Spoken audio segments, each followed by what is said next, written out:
We are live. Wrestling Gurus, episode 6. What's going on, fellas? What's going on, Richie? Hey, hey. Yo. All right, so I got three of the wisest gents in the biz. Starting left to right here, we got the 71-kilo Greco-Roman national champion. Thanks a lot, Richard. Thanks a lot. Andy Ross, Mr. 49 North Wrestling. How's it going? It's going pretty well. Follow him on social media. Blackhawks. What's your Twitter? 49 North Rest? It's yes, at 49 North Rest. Yeah, follow him on Twitter. He's got some good stuff sometimes. Sometimes. And of course, we have Jason, the man Bryant. What's going on, Jason? I actually had to mute the baby monitor for this one since Lucy's upstairs asleep. So I hope nothing happens in the next 45 minutes to an hour. Yeah, nice flips, Jason. Oh, yeah. These are the Burroughs edition, and then there's the regular whites. So. Yeah, there you go. And of course, we have the international man of mystery, TR, Timothy Foley. How's it going?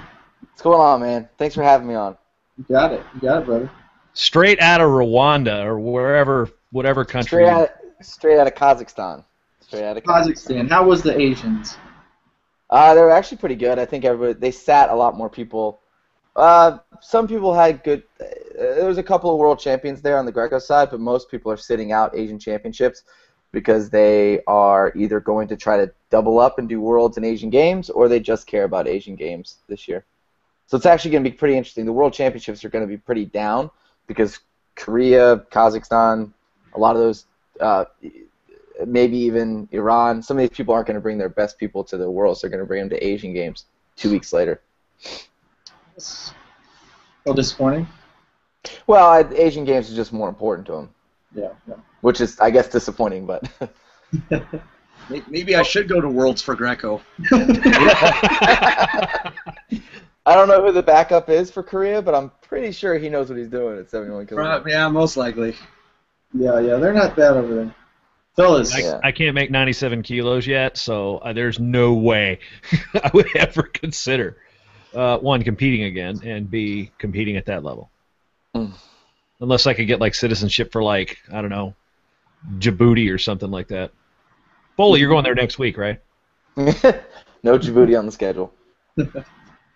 Fellas, what do you say we get some U.S. Open talk? I know you guys have been itching for it, right? Well, what do you want to talk about? I don't know, the type of itch Richard's been dealing with, I don't think has to deal with the U.S. Open. All right, now. Hey, it was in Vegas, but we'll leave it at that. Well played, sir. Well played. Yeah. Why don't we just start with the big one? You guys know where it's headed. Burroughs Taylor, just crazy matchup. Goes down the wire, 2 cradles from Taylor. Burroughs gets the 2 takedowns at the end. I mean, it was just insane, right? Watching it live. Jason, you were there live with me. I don't know, Andy, you catch a glimpse at it, I'm sure. I did. I actually couldn't sleep for about 3 hours afterwards because I was so pumped during that match. Just watching it, like I was at home up here in Canada watching it on a computer, and I actually couldn't fall asleep. That's how exciting it was. Loved it. Great match. I hope we get to see a few more. Oh, yeah, I think that's a possibility there. I'd have to watch the video again, but for some reason, because we don't really care. We're going to blow these guys up. Yeah, David Taylor's got socks. Jordan Burroughs has got shoes. Everyone's happy. Yeah, I'm still waiting. Let's talk. Yeah, no, they look great. The real question is, somebody said there was a 1-point appreciation, which does exist. No, using Greco. The 1 point. Yeah, it's an appreciation. It's like whatever. But correct hold. Was that actually called, or was it a push out? No, that's what it was called. It was the 1 point. Because didn't Taylor go out? Takedown, because it's almost a takedown. It's not like a full takedown as we see it in folk style. Didn't Taylor go out of bounds? There was back in. He was down, circled in, and he shot on his feet. Started on his feet. Yeah, he started on his feet on how that's it. It's only that first sequence. He kind of went out of bounds, but they were parterre, like it was kind of in a transition. There was a foot definitely out of bounds, but they didn't call an out of bounds point because they were kind of, I guess, in parterre. And what did they call? How do we know what they called it? I guess my question is, I just saw one go up, and I didn't see anybody say why that was. I thought it was a push out when I saw it, but because the cradle. I have to go back and look at the video again. I thought it was when he fired in off the shot right off the whistle, and kind of dropped him to his hip, and didn't quite get the control, even though that word's really not in the rule book. It wasn't a clear takedown. I think it was the rule where they're talking about the, all right, you've pretty much got it, but you don't, or the reward for dropping the hip or dropping your butt or something like that. I have to go back and watch it because it was, 2 weeks ago? I was more worried about what was going on the end of the match because that was crazy. I think it's only just to clean up that point, I think it's only probably going to be an issue if it's called at the end of a match. I think it's only a problem if there's like a crazy, somebody takes a bad shot at the end of the match and they call 1 point for the win. That would be the only place I think it's a problem. Otherwise, it just creates more points. Yeah. But I think we caught everyone by surprise this weekend because I hadn't seen it. There was a rules clarification at the. It's been in the rule book since day one. They just hadn't been calling it, so the referees that came in from FILA clarified. The U.S. refs called it. That's all. Yeah. I didn't see a single one at Asian Championships. Yeah, I didn't see any at the World Cup either. That's why I was a little confused when I saw it. They called it at the Women's World Cup though. The second, but only on the second day, from what I recall. The 1 point appreciation? The 1 point appreciation and the 1 point if you don't bridge through on a parterre move. But I remember watching the women's, and the first day they weren't calling them, as far as I recall, and then the second day they started calling it. Interesting. That 2-1, that 2-1 tilt's being called a lot more. That makes sense too because people are bridging up and stopping their motion, so it makes sense. Very true, very true. So with that, Burroughs and Taylor, good to see that again. World Team Trials coming up. We can get to that just a little bit later. Let's move on to 86. 86 kilos might have been my favorite weight class of the tournament. Gavin, Foster, Ruth, Reeder, list goes on. I mean, it's really deep weight class, but 2 crazy matches, 3 or 4 crazy matches. But that Ruth Foster semi was insane. I mean, it was insane, and then the Gavin Foster final was great as well. So let's get some thoughts on that weight class. I'm interested about the matchups myself.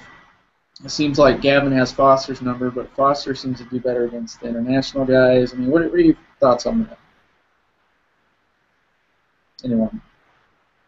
Yeah, sure, I'll jump in. One thing that I saw that really impressed me about Ed Ruth was, his wild match earlier against Phil Keddy, and that was a crazy type of thing, and it was getting close. I mean, it looked like Ed wrestling folk style is what it did. It's like, oh, okay, you've closed the gap. Guess what? I'm going to score again. I'm going to hit you with this double leg. I'm going to hit with this loose-looking sweep that's going to somehow wrap you up and take you down. I mean, you definitely see his progression as a freestyle wrestler. I mean, he was one of the few guys out there historically. I mean, he wrestled in Fargo, never placed in Fargo. So, I mean, he didn't have that huge freestyle background, and obviously being in the room at Penn State with the Nittany Lion Club, working with Cale and Varner and those guys every day has improved. But it's just a wonder, how much has he improved since University Worlds last year to now? I think it's exponentially better, but is that enough to beat a guy like Gavin who's not going to make a whole lot of mistakes, at least against domestic guys? So I'm curious on what the development of Mr. Ed Ruth is going to be in freestyle.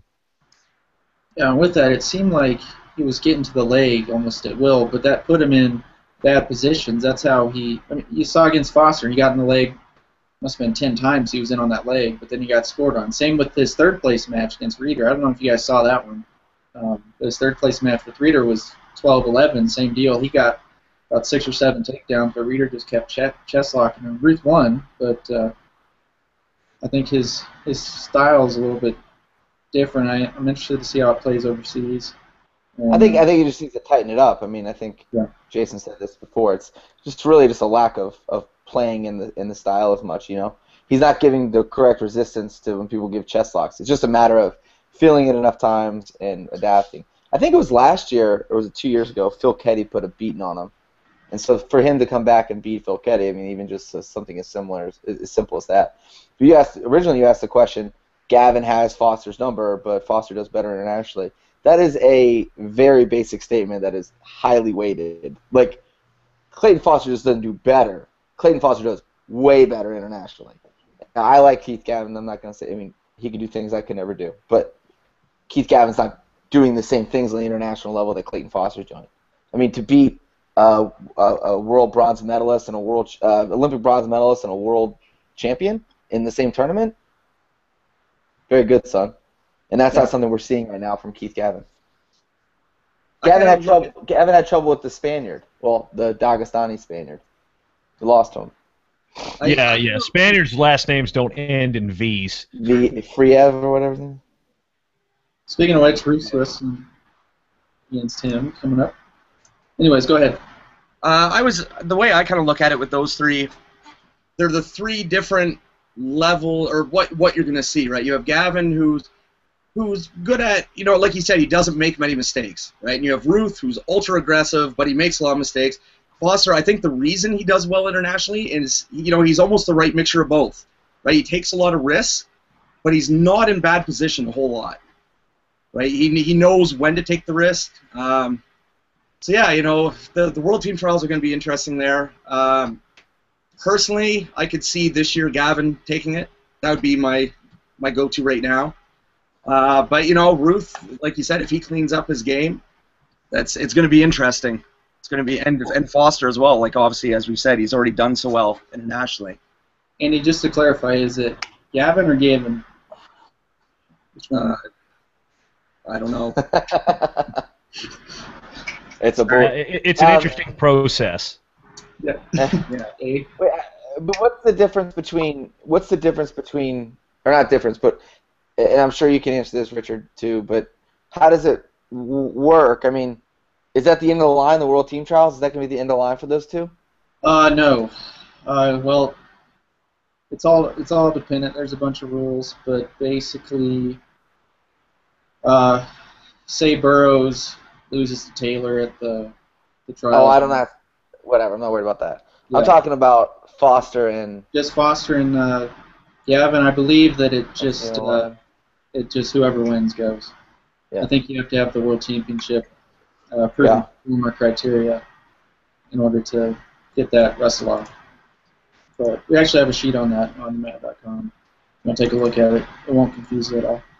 No, not at all. None. No confusion whatsoever. I mean, it's international wrestling. There's nothing to be confused about. He wins in February, then this guy has to go to Alaska in June. All right, guys. Let's go into Mr. Metcalf.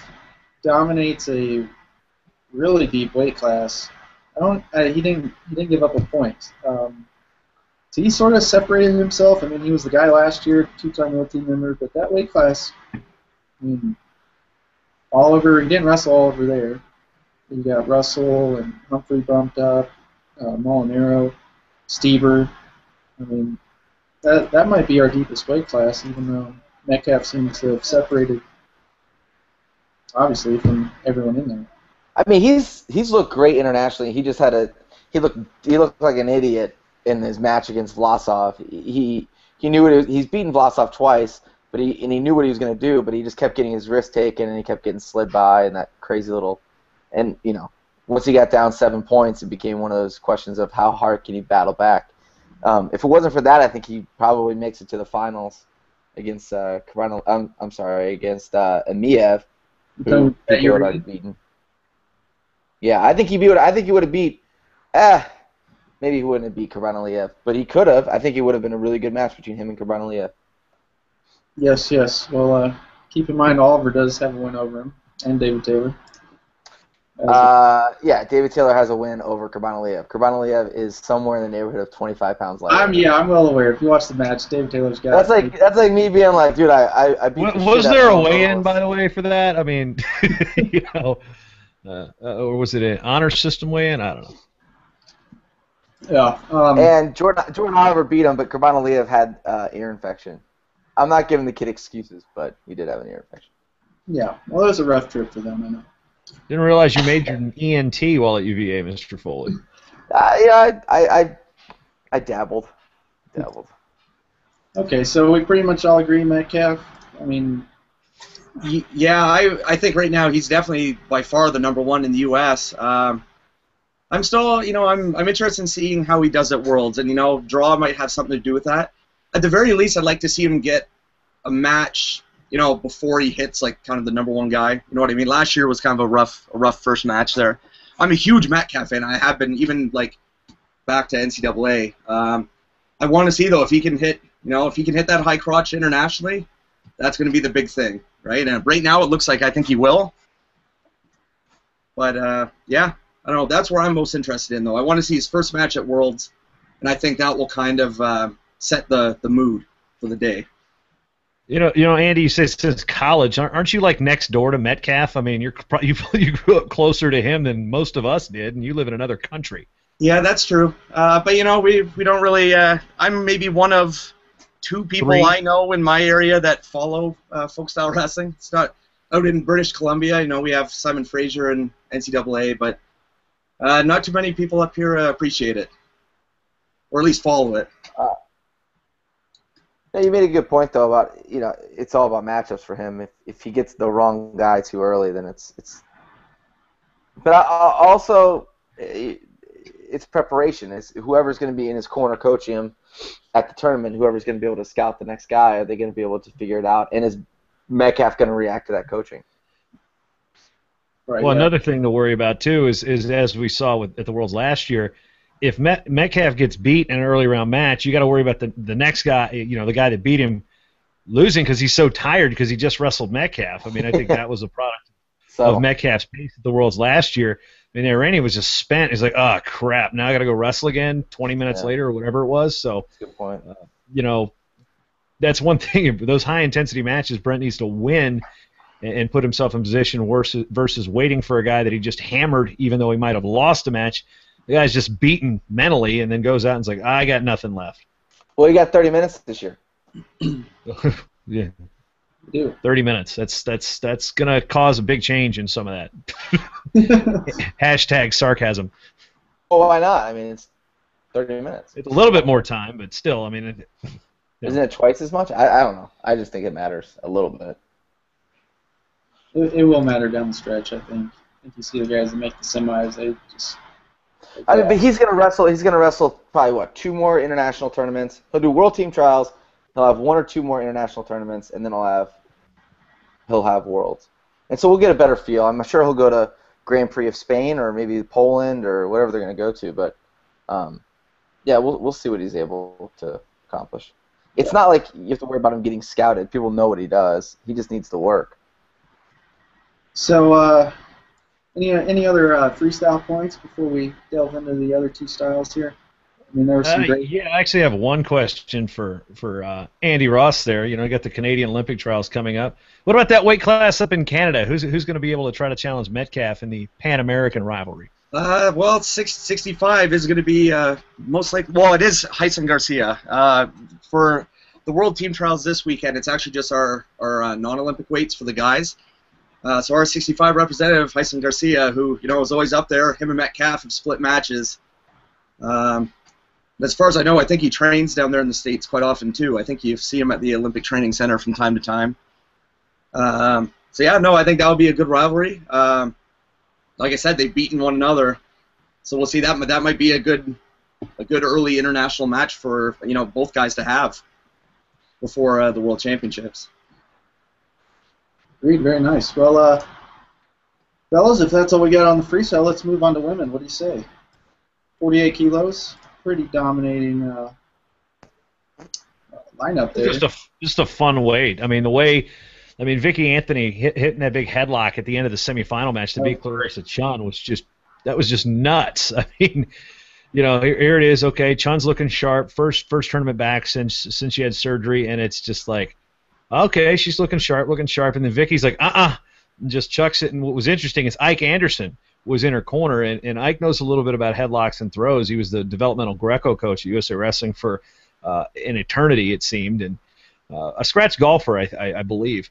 And you just saw the Greco work that he had done, and just that opportunity. He said it wasn't about using it as main offense, it's just using it when it's there. And it was a situation, it was there. She just sat and tossed it, and that was probably one of the most exciting moments of the semifinals. Definitely. And you mentioned Anthony. I mean, in my opinion, she's got some of the best technique of any woman out there, but she goes out against Lampy and Lampy just rolled her up 10-0. I didn't see that coming at all. But I think Lampy's been working on her mental game a little bit, confidence, and she's really starting to pick up the pace. Heading into this year's World Championships, haven't been so close so many times. So watch out for a breakout year from her, but definitely going to be a great weight class at the trials as well. What I like about 48 kilos, like just not, internationally, it's a fantastic weight, but just the depth in a lot of countries as well. The States obviously have the depth there. Up here, 48 is probably one of our deepest weights as well. Mm-hmm. Jesse McDonald, world champ, and then we have Jasmine Meehan, Jen Morrison. So it's always an entertaining weight. Wait, McDonald's at 48 kilograms? He's been at 48 since last year. Again, she's cut back down since they changed the weight class. It's pretty big for her with the new weight class adjustment, yeah. So yeah, that's probably why. She wrestled 48 to attempt to make the Beijing Olympics, where Carol Wynn ended up winning the spot. But yeah, since they announced the new weight, she's been wrestling at 48 kilos. Is she? Yeah. I feel like she wrestled. Hold on. She wrestled 51 at the Worlds last year. Yeah. But she did wrestle 48. Oh yeah, I saw. Okay, I thought she was up. She got handled by Stadnik at the Golden Grand Prix or at the Paris Grand Prix. But Stadnik lost also match over there. Someone, I'm not sure which one it was, but which Stadnik, the Ukrainian or the Azerbaijani or the Greek or the British one? The Azerbaijani. Yeah. Azerbaijan. By way of Ukraine. That's like that is one of the best weight classes. I am not in love physically because you talk about women, you have to sort of delineate here. But I think Eri Tosaka, the girl who won it last year as well, I think she's an animal. She's unbelievable. What's she, like 19? She's so young. She's so good. And so energized. Just yeah. And that's it. I think also that the Chinese Sun, Yanan Sun, who won it last year at 50. What'd she win at? 53 or 51 last year? 51, I think. Yeah. And then dropped. She won at 51 last year. She dropped down. She lost her 5-3 at the World Cup, but she's amazing. So I don't know. I think that whole dynamic's gonna play out really well. I think it's gonna be an awesome weight at the Worlds. I couldn't agree more. Thank you, Jason. So let's move on. Let's get a little Greco talk in before we head on to our other topics of discussion. Great to see Harry Lester come out and dominate at the new weight class up. Also, Rayvon Perkins. What can you say about that guy? He just emerged onto the scene. Picks up the fall over Ellis Coleman in the final. So, what Greco takeaways do you guys have? I think Lester and Perkins are my two biggest thoughts. But Jason, since you were there, I'll hand it over to you. Well, Ellis was winning the match. He was. And, remember, I mentioned this on the broadcast with Universal Sports. The flying squirrel would not have happened at that level if Ellis doesn't get a push out. I believe it was a push out or a takedown late in the third period of their second match at the wrestle-off for the Junior World Team in 2012. So Perkins was right there with him a couple years ago, and that was the match that got Ellis on the team to eventually hit the flying squirrel. So Rayvon Perkins was literally seconds away from beating him a couple of years ago, and the flying squirrel phenomenon would have never happened. So, he's been there. The kid's from a program at Omaha North that's been, it takes a lot of kids that have some rough upbringings and turns them into wrestler. Roger Parker's done a great job at putting those guys out there. His younger brother, Javon, and there's Javon, Rayvon, and there's I think three brothers, and they're all something Vaughn, like Rayvon, Javon, and Dovon, yeah, I think that's what it is. But they've all been really good at Greco and all the same type of build, same type of body style. So when he came up through, it wasn't a surprise that he was going to be good. The question is where's his training situation going to be for him to improve? It's a big win, a signature senior win for him, something he did not have yet. And now the situation is getting Perkins in a training situation. I know they were trying to get him into the Army. I'm not sure what happened with that. I don't think Northern Michigan's an option. So it's just going to be a question on how good can Rayvon Perkins get. You got to put him in the best training situation for him and find something that works. Good thoughts, sir. Good thoughts. You deserve a clap for that. Well, what do you guys think about the non-Olympic weight classes? I mean, it seemed you got a guy, Kendrick Sanders, who bumped up from 71 to 80 kilos. He wrestled 66 last year. He's up at 80 kilos now. I mean, what do we got to do to get more depth in those weights, I guess? I mean, is it just a time thing, or? I mean, you got to get time to get they're new weights, like you have to just, people got to fill in. They got to figure it out. I mean, unless they start changing the weights again, which I don't think they are, but could. Write that down. Let's actually, no. This is important. This is important. One of the biggest misperceptions about having the non-Olympic and the Olympic weights are, all right, we have 666. There's all these less. There's 2 less men's weights. There's 2 more women's weights. The great trivia question is how many countries sent all 8, 16, 24. I'm sorry, 6, 12, 18. How many countries sent 18 wrestlers to the Olympics in 2012? Probably not a whole lot. I believe that's, 0? That's a big fat 0. Yeah, we were the closest with 17. Russia had 16, yeah.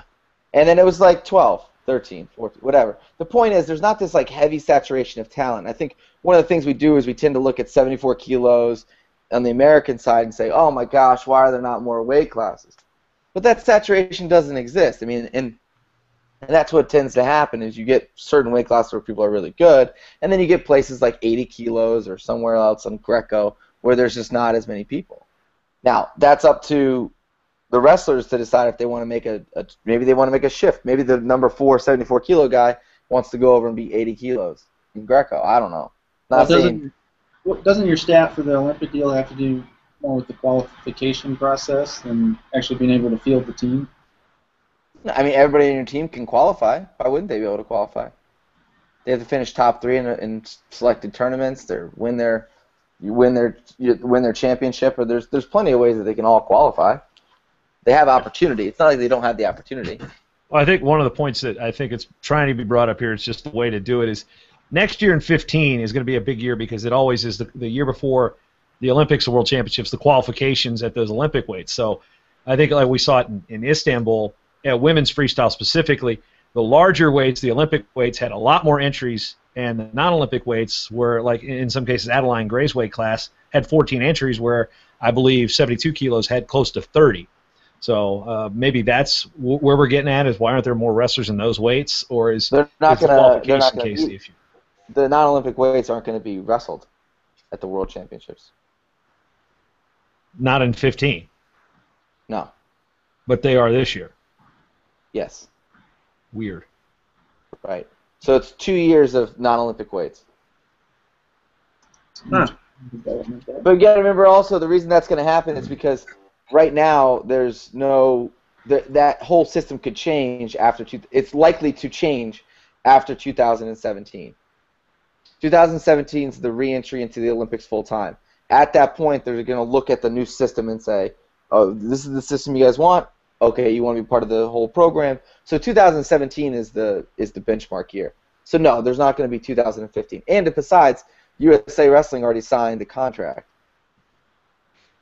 Yeah, that we did. So You I had can't have union workers in Vegas working extra hours, bud. That's not how it works. Oh yeah, we know that firsthand. Jeez, they won't let you step over a railing or a cable gate if they're doing something. That was fun. No. Yeah. Rant over. Andy, you missed out, man. Yeah, I know. So saved a lot of money though. On my to-do list here, we could talk about a little bit about the rules. I think we pretty much covered the 1 point takedown, or appreciation point, I should say, and the 2-1 gut wrench. But I know there has been a lot of talk about the overtime situations versus criteria. Has there? I wasn't aware. So I think we should briefly address the topic because we could obviously spend about 20 hours just going at it. All right, yeah, we just need to know it's got to be. Here we go, the short version. Yeah, that's what we need. Exactly. Good. Oh, that's good.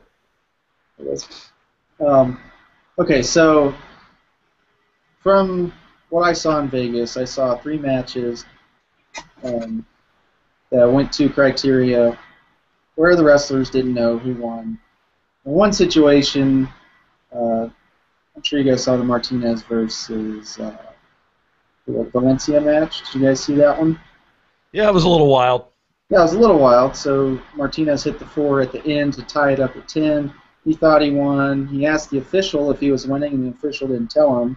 He just made him wrestle. So, I mean, there's got to be an easy solution here. In my opinion, it's overtime. But Foley, I know you are an advocate of the criteria.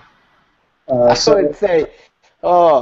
wouldn't say I'm an advocate of the criteria. Let's hear your verbalized thoughts because in 140 characters we can only get so much context across. First Please, of all, enlighten us. Let's go back and let's go back and talk about this. Twitter is not my medium. I don't know how everybody gets a big swinging penis when they get on. Can you say penis on Google Hangout?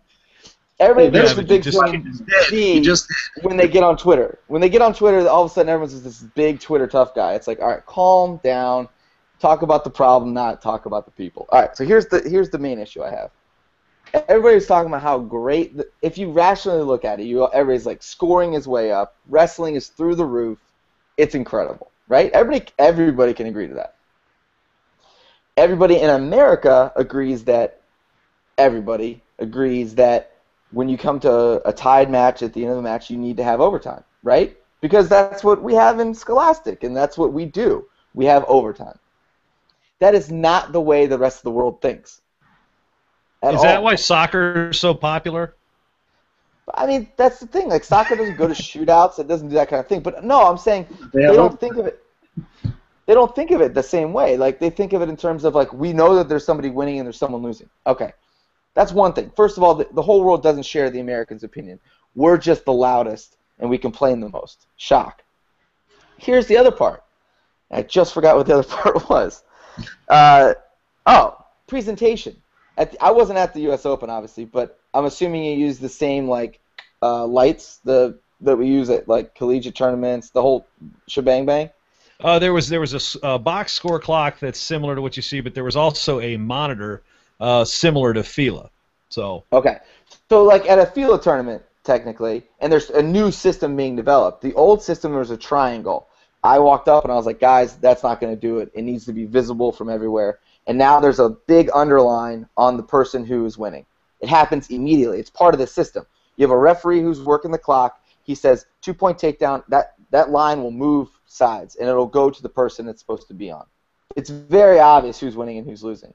Score is just a way to tell me who's winning and who's losing. This is score plus 1, you know? Or score plus underline. It's the same thing. You know who's winning. You know who's losing. Well, I think I don't see what the big stink's about. I don't get it. And the fact is also, that's the last part. This Valencia kid cruises for the last 16 seconds, right? Because he thinks he's winning. Whose fault is that? Is it the referee's fault? Is it the coach's fault? Is it the kid's fault? Well, when Martinez asked the official, am I winning, and he just makes him wrestle, you know, that's a different thing.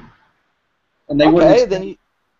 But that's not FILA. That's not FILA's rule problem. That's Valencia and his coach not knowing the rules. And that's fine. This is the first time they're wrestling with those rules. I get it. But the rest of the world's been wrestling with them, and everybody else seems pretty happy. From my experience. So explain that to the casual fan, how a guy with a 4, a 2, a 2, and a 2 beats a guy with a 4, a 2, a 2, and a 1 and a 1. Because push-ups were never meant to be winning moves. They were supposed to push-out was meant to keep people in the circle and wrestling. So there's a point given, which it should be, but it's not meant as like an offensive maneuver. You want the person with the most offensive maneuvers and the highest quality maneuvers. I get what you're saying. I agree. And by the way, we don't have to. What's this whole bullshit about me having to? I know Jason loves it when I use that word. What is this whole thing about us having to explain it to like a house mom in California? A house mom in California is never going to watch us because our rules are simple. She'll watch us because we sell Jordan Burroughs, because we sell Sun Yunan, or we sell a story. They're not going to watch us because our rules are more simple. Our fans are our fans. They're going to get it. We just have to keep the rules in place for more than 12 months. I think that's almost part of the problem, though. Our fans are our fans. Like the whole thing is we're trying to attract more fans, and you never know who will end up watching. Like maybe there are going to be people who never watch it. I think that's right. But like I said, to me, I was thinking about this earlier today. Here's the way I kind of look at this, and I think we actually approach it kind of from the wrong direction. So the goal of freestyle wrestling, Greco-Roman wrestling, isn't to put points on the board. The goal of wrestling is to pin your opponent. Okay, so we're talking about quality of maneuver, right? Quality of maneuver. Okay, so let's say Richard and I are wrestling, and he takes me out of bounds on a 4-point double leg. I'm not really close to being pinned at all. Like, for the goal of wrestling, that's not the highest quality maneuver because I'm not close to being pinned. I went out of bounds, but I landed in exposure. But if, let's say, we go to the second round, and then I take Richard down and hold him on his back. So let's say I take him down with a single leg for no exposure for 2. I leg ride him, and I hold him there for 3 minutes, and he's an inch off the ground for 3 minutes. To me, as a coach, as an athlete, as a wrestling fan at the highest level, to me, that is a higher quality move, those 2 moves, than that 4-point double out of bounds. That 4-point double might have been a huge double, and, like everyone in the crowd goes, whoa, but realistically, the guy who was on his back for 3 minutes was in far more danger than me. Yeah, but it was fine when we were barnstorming in New England in the late 19th century, or people weren't really getting the training that they probably needed in the early 20th century, and there was these great disparities in talent, and people would wrestle to a fall, but that just is not the way the world works anymore. I think the rules are part of that fun, though. They took out the need for a fall by putting in that 3-round system and out-of-bounds points. But you look back 20 years ago, there were guys like Jordanoff was pinning people, Belglazov. People still pin people. People still get pinned all the time. I know that, but I think when the argument becomes quality of the move, to me a 4-point move isn't necessarily a higher quality move for what we're trying to accomplish out there on the mat. And most of this comes from a coaching standpoint, right? If I'm coaching the kids, I'm teaching them to take their opponent down to the mat, not, the almost takedown, as I like to call it. I'm teaching them to try to pin their opponent because that's what you do. Who wants to wrestle for 6 minutes? You're right. I don't want to wrestle for 6 minutes. I want to put the person on their back and get it over with in a minute. So I think that's still the incentive. I think that's still the incentive that people are going for. But the rules aren't affecting that. You're still able to do that if you want to.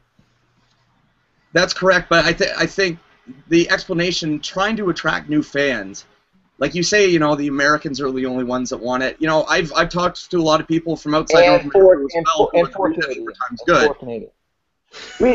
The FILA this weekend, or the last couple weekends at these championships, has been interviewing athletes and asking their honest opinion on camera. And world champion after runner-up, after whoever, all of them say they love the new rules. Are they asking them specifically about like other things they'd want though? Like the new rules are great. Don't get me wrong. I love the new rules, but scoring's up. But again, in my opinion, I think some of it's artificial scoring. Like if I was watching, I've been uploading some matches from like the early 2000s. Some of those matches that were 4-4 nowadays would have been 12-12. There were out of bounds. There were takedown that was out of bounds didn't cost any points, so you could walk straight back. Here's the best example. Look at NCAA wrestling. There's literally nothing. I could watch like Peruvian volleyball finals and be more entertained right now. NCAA wrestling is just god awful. It's completely lost all direction. And by the way, actually, to interject, I'm pretty sure Peruvian beach volleyball is more entertaining depending on your particular preference. Brazilians are tall and beautiful. Peruvians are a little bit shorter. That was the whole reference. But the everyone whole thing watches is like volleyball for the spikes. There'd be no spikes. I'm 5'10". Oh, exciting. Jesus. Look, NCAA wrestling has criteria, and I don't hear anybody bitching up and down about it. It always ends in criteria. There's plenty of discussion about that. It always ends in criteria. Well, there's plenty of discussion about finding something to get rid of the tiebreaker, which is an artificial way to win it. Yeah, it is a criteria, but that is actually after a sudden victory period where one takedown, one score wins it. That's my main point about the whole. Let's see, what were there? 72. I think there were 72. I might have to check. It might have been 42 or 72. There was a 2 at the end of it. How many sudden victory matches there were at the NCAA championships this year? And there weren't nearly as many tiebreakers. So there was more matches won in sudden victory than there were in the tiebreakers. So my whole thing is put 2 minutes on the clock and settle it. If it's a push out, if it's a takedown, then you can go to the criteria if neither wrestler's willing to do it. People are going to play. It's the mentality. We're humans. We're risk averse. They're going to play for sudden victory. I don't have to. If it's 4-4 and there's 4 minutes and 11 seconds of the match has transpired, I'm not going to do anything for the last almost 2 minutes. I'm just going to play in the center, hand fight. They're going to think the same thing. We're both going to say to ourselves, I'll just wait till overtime. But you still got the criteria in the case. So the guy that's leading 4-4 knows that he's got to fight. The other guy should know, if they're looking at the scoreboard, all right, I've still got to attack because I can win this in regulation, or else I could not score in overtime, and then I'm losing the match anyway. I don't think it's a huge deal to add 2 minutes and let them settle it. I think that also makes it more complicated, and I just think that I don't know. I think that they've caught lightning in a bottle. I think it's really freestyle wrestling is so much fun to watch. It is. Much fun. It's been fun, thankfully. I mean, even the 3-period crap, you had some great action. I mean, it was always fun. It was just confusing the outcomes. Like, wait a minute, I just scored 8 points, and the other guy scored 2. And he won the match. Thankfully, that's gone. I just think the simplest form is, all right, we're tied, 2 minutes, go. If then you can confuse people with criteria. Yeah, I don't know. I'm not saying unlimited overtime. I'm not a fan of that because, as we saw at the trials, in a one-day tournament format, unlimited overtime is awful. Now, I think for overtime to work, you need to go to the 2-period format like the U.S. Open did. I think that worked out well, with the exception of the 4.5-hour length of semis, which was a bit much, especially when you're wearing a tie buttoned up on your fat neck and sitting in a suit for 4.5 hours with hot lights on you. But I just think 2 minutes. It's simple. It's not a full 3-minute period. It's not a minute to where you can get blocked and then wait for criteria. The strategy of the wrestlers, and the scoring will decrease significantly. Risk will be reduced. There is now. How can you make that claim without? I mean, is there any data to support that, or is it's just an assumption at this point? I think there'll be more late scrambles because the guy's tied up, knows he doesn't have criteria. He's going to go after it, so he doesn't have to go to overtime. As an athlete, I don't want to wrestle 8 minutes at the highest levels, right? Like that's. No, that's what all the guys. That's what every single one of the athletes said. They go, I don't want to deal with overtime. I don't want to deal with this person stalling and doing it creatively. I want to just wrestle 6 minutes and get it over. That's why there's still passivity calls. They're not going to stall. If you're stalling, you're going to get hit for passive. You're going to put down. I mean, Rick Tucci said that the referees, if they can't, the wrestlers aren't scoring points. It's their job to put them in positions where they can score points. There's 2 minutes on the clock and it's 4-4, and you don't think anybody's going to do anything. Those blue shirts are going to put somebody top or bottom real quick, depending on the country you're in. I don't know. I think overtime is one of those things that we're sort of like we're being very narrow-minded about it. How many sports don't have it? How many sports don't have it? That are maybe comparable. Team sports are kind of tough, but that's the one thing most. MMA. I mean, yeah, well, that's judged. That's completely different. Figure skating is judged. They want to have over. Yeah, people make the same argument all the time about the same thing. They want a half-point system. They want overtime in MMA. They tried doing it. They do it on the Ultimate Fighter. They have 2 periods, and then if it ties after 2 periods, then they go to the third. Right, but it's also shorter than a regulation in a 3-round fight, 3 to 5 round fight. Yeah. But at the same time, I'm saying that they've instituted something similar to it. I don't know. I don't think wrestling is very similar in regards to scoring to any other sport. So you need to look at other forms of wrestling from around the world that have done the same thing. Like Turkish oil wrestling's been around for 1,600 years, but it's been around for longer, but the Kirkpanar's been around for 1,600 years. They changed the rules 9 years ago because the difference between the athletes has gotten so thin that they needed to create a scoring system to be able to create action and find winners because they were having 7-hour matches and nobody was winning. It happens all over the place. Create points. In the world, and let's take the American view of things here, because this is who we're talking to, with the exception of darn it, the Canuck here with us. He's North Canadian. He's North American. Well, he's technically American, North American. North American. Yeah, I live in South Canada anyway, so. Yeah, I think you're actually farther north than I am. I actually am. That is actually a fact. I am more north than 49 North. At least his name. But look at playoff hockey. Game 7 last night. Wild and Avalanche ends in regulation 4-4. Colorado scored the first goal, each time. The Wild tied it up. They scored last, they win. Okay, it's 4-4. The Wild scored last, they win. Now they went to overtime and settled. The one guy scored with a backhand, and that's a better move than scoring, with your front hand. And better than an empty netter. Yeah. So it works. It's not relatable. You're just you could be talking about chess right now. It's two different sports. Brandon's play does not happen without overtime. Barzakov beating DeBeer. These are the two instances I use the most. It doesn't happen. Played on ice. What happens if Slay beats Satiev and its criteria? It doesn't have the same impact. It doesn't have the same impact. What other sports? How about jiu-jitsu? Same thing. They do advantages, which are basically like criteria. And what's the television market for jiu-jitsu? How many times? A lot better than U.S. Open in jiu-jitsu. A lot better than it is for wrestling. Is it on television? Is the U.S. Open for jiu-jitsu on television? Is pancration? Is grappling? It's a whole different thing. Right, or any combat styles. Boxing has a judge system. It's not the same. Jiu-jitsu is huge. Jiu-jitsu is huge. I know it's huge, but lots of money every year. The ADCC. Yeah. ADCC. Where is that on television? Are they attracting? What do you keep saying television? I'm looking at it from a spectator point of view, from a mass USA Wrestling point of view. Yeah, but we pay to get on TV. It's not like they're knocking down our door to put our product on TV. It's still on television, and so it's an opportunity to grow. Because we self-legitimize does not make us legitimate. Well, what about self-legitimization does not make us legitimate. NCAA, where there's that overtime period, they're on ESPN, right? I don't know the contract or whatever they have with them, if they pay. Yeah, they are. Or whatever, but we're talking about freestyle. The one form of wrestling that actually has overtime that could result in boring wrestling is on TV, it bores the hell out of everybody. This year was like the most boring year of NCAA wrestling in recorded history. With 18 number 1 ranked guys getting beat, that's boring. It was boring as hell. It was. Fellas, I gotta cut you off. That's what we were waiting for. No, slap hands. Me and myself are just getting a little chuckle out of everything. All right. Guys, That's just a Virginia thing. Yeah, it's a Virginia thing for sure. Brook Point Blackhawks. I'm going to do a buy-sell segment, World Team Trial style. Basically, I'm going to give you a name, buy or sell. This Open champion defends it at the World Team Trials. And he takes the World Team Trials, makes the World Team, or she. You guys down for that?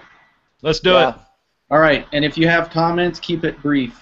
And by brief, I don't mean what we just did with the brief overtime discussion. That could go on for another hour. You know that, right? I know. A long time, yeah. All right. First name on the list, I got Jimmy Kennedy. We'll just go down with Andy. We'll have Andy start since he's our. Okay, so what am I saying? If I think he's going to win, I'm buying? Yeah. You know what? I am going to buy. I'm going to buy. I think he takes it. And like I say, you can give a brief little. I don't know. I have a feeling. Watching him wrestle, I think he's catching up. I think mentally he's in a good spot. Jason? I'm going to have to buy because much like Hansel from Zoolander, that Jimmy Kennedy is so hot right now. So, I mean, the guy's won how many tournaments and medaled in how many of these tournaments? He's battle tested. I think he's ready. 5 international. Buy, but I'm not as hard for him as everybody else is on the international scene. Right on. I have to edit this audio. I don't know. I'm in my home. I feel like I can just say whatever I want to say. Yeah. Good thing we're not on the mat.com. Well, we might end up on short time because I am recording the audio, gentlemen. Oh, nice. Yeah, I think I'll stick with Jimmy right now. I'll buy him. Okay, so we'll go Greco. Rayvon Perkins won the Open. What about that Greco? I'm gonna say sell, and not that he can't win it. It's just it's too close to call. I think if it's 2 out of 3, Ellis has just as good of a chance. Jason? I'm gonna sell just for having watched those two wrestle in a best 2 out of 3, as Andy alluded to. That 2 out of 3, Perkins won that first match a couple years ago. So 2 out of 3, I think it would favor Ellis. So sell on Perkins. Sell. TR sells. I think I'll go with Perkins. Can we go and get like a pie after this? They have those in Minnesota? Yeah, they closed the ones in Colorado Springs. Yeah, I know. Because they closed a bunch of them. They were used as like drug fronts and stuff. I don't know what you guys are talking about. What's happening? All right, Tim Hortons. Oh, Tim Hortons. Oh yeah, okay, yeah. All right, here's an interesting one for you. Andy Bisick. I'm gonna buy. He's got a mustache. Hey, he looked like Mufasa. At the trial or at the Open. He had the long golden locks going on too. They're looking. Like, I know he kind of had that one, little controversial match there where he was on his back. He had 2, dude. He had 2. Oh, okay, I saw the one. He was losing in the first round 4-1 and ended up cautioning the guy out in the first round. So okay. Well, I there didn't was that, and then there was the Jordan Spieler match. So, but again, 2 out of 3. I don't see any reason to bet against him in that format. With you there, Jason. I'm gonna buy Minnesota boy Chaska representing. So I'm not from here, but Bisick's also a very avid disc golfer. So that's 2 out of 3 for me. So I say buy. He's going to be in Iran at the Greco-Roman World Cup, and he's going to be one of the 11 Americans there with myself. And so I will buy because I want him to be my ally. I'll buy as well. I think he's the best guy to play right now. All right, moving down, we've got Alyssa Lampy, that tough 48-kilo weight. Right now, you gotta buy. Gotta buy it right now. I don't see any reason not to. Victoria Anthony, definitely close, but I just don't see any reason, again, at this moment, why you would bet against Alyssa. J-Dog. Buy. She's wrestling pretty strong. I think her weight's under control, and with her, it's mental, as you alluded to earlier. Beating Vicky's a good win. Vicky was here seconds away from being in the finals at the World's Up a Weight, so it's Lampy's looking tough, and you can tell when she wrestles. It's like, okay, yeah, she's gonna. You can look at her and be like, she's gonna win today, and it'll be in her home state. That might add a little bit of pressure to it, but. I'll buy on Lampy. Sell Lampy. Vicky Anthony. Just don't call it a comeback. Don't call it a comeback. Very nice. I'll buy with caution. Can I do that? No cop-outs. No cop-outs. Yeah. You can't All do right, this. I'll sell. I like Vicky in this one. I'm gonna say you can't disgrace my former position with a cop-out. Come on. Yeah, I remember last time we did this. Richie, you and I, we did this. We partnered up on a couple of bets, and I think we did pretty well, if I remember correctly. I do believe so. I always had one sort of off-the-wall pick, and it always seemed to be right. For some reason. Yeah. Yep. All right. Jack Deco taking 4th. Oh wait, that was mine. Oh, I had Jack Deco as well, bud. I had Jack Deco as well. So Keith Gavin. Keith Gavin. Okay. For this year, I'm gonna buy. Moving on, I'm not so sure. I think right now he will wrestle smart and be able to stop Foster and Ruth and Reeder. But yeah, moving into next year, I'm not so certain. Very good. J-Dog? Keith Gavin, never a state champion out of Factory Vizzle, Pennsylvania. Bye. Is sell. No. Sell.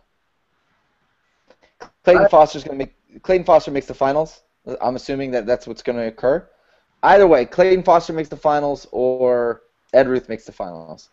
I think both of them have coaches who are going to have figured out the Keith Gavin situation by that point.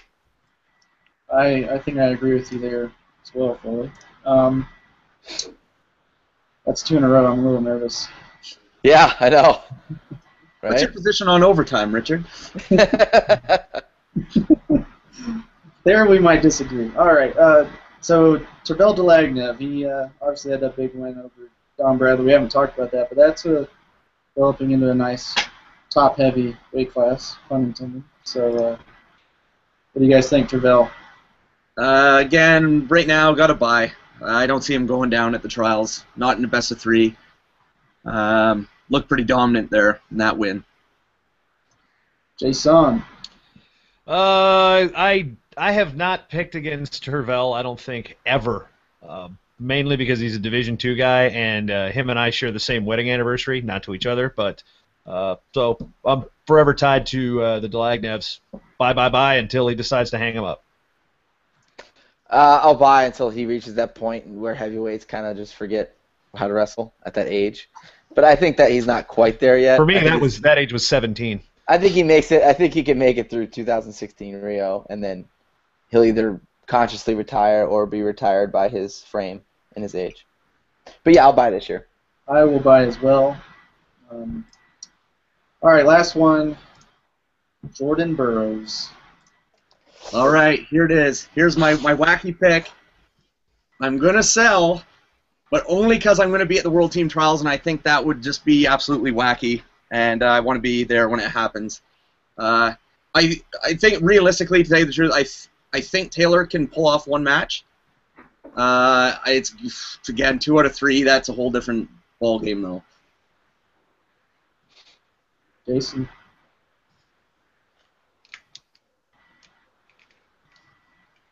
Enough said. Foley, what you got?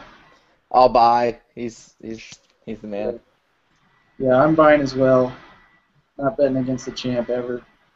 Yeah, I did one time, and I've never heard the end of it from some folks out there in the Springs. That was his first World Championships, too. There you go. All right, fellas. That's all I got for you guys today. Any final thoughts before we head off? Want to get into another diatribe about overtime, Foley? I'm just saying, look, I'm the minority. I will say this about other things. Keyboard warriors, beware. You know, we tend to actually see each other in person. So just be aware of that and know that I'm a nice guy, but you got to be careful with the insults. No personal attacks. Be adults on social media. Foley. Andy, thanks for coming on first time with us. We'll have to have you back. Excellent insight. We need to get you a Thunder jersey. What are you wearing, Blackhawks? What sport is that? As far as I know, there's only one team sport that really matters. And, you know, this week the Chicago Blackhawks will sweep the Minnesota Wild. I'm looking forward to that. Andy, I live 5 blocks from the stadium. Yeah? Okay, well, I won't hold that against them. But in general, yeah, I'm looking forward to it. Good job. Yeah, thanks for coming on, Andy. Did well. You got anything else for us, or are you frozen over there? No, it's that messing up the still shot, like at the end of Growing Pains. What do I have? Oh, it's going to be nice that there's not another wrestling trip for me. Unfortunately, I can't go to New York. So Beat the Streets, check it out. Lineup's being released on Richard's site when they can update it. And, yeah, that should be a good one. I was telling Kyle Klingman yesterday that the Beat the Streets event outside of Times Square is the coolest wrestling event on the planet I have ever attended. So that's one, folks out there, keep an eye on May 7th, Times Square, New York City. Yep. Before we go, I need to mention one more thing. I completely forgot about this. Check out 49northwrestling.com this weekend. I am webcasting the Canadian World Team Trials. That's a pretty major thing, I suppose. I don't know how I forgot about that. But we do have the Olympic women's weights and the non-Olympic men's weights going for that. It's my first time in a giant production, though, so be kind. I'll be panicking enough as it is. Can't wait to see it, man. Yeah, I'm gonna remember destroy it's you on Twitter. I'm gonna destroy you on Twitter. Oh, hey. Be away. One hand on the iPhone, one hand on the iPhone. hey, no, just as long as he doesn't say blue dress, or Yeah. look at the action, look at the carnage. The carnage. The As long as we don't carnage. have carnage in Canada, Oh, carnage in Calgary. He That's- rolled his opponent. Oh, look All at right, the guys. carnage. Thanks for All right. joining us today. Thanks to you three for coming on. We'll get on here soon. Thanks to all of you for watching. Stay tuned. TheMat.com details. Beat the Streets coming up, like Jason said. Will be broadcast on NBC Sportsnet. So yeah, thanks for watching. We'll see you again next time. All right, guys. So long. Meet over.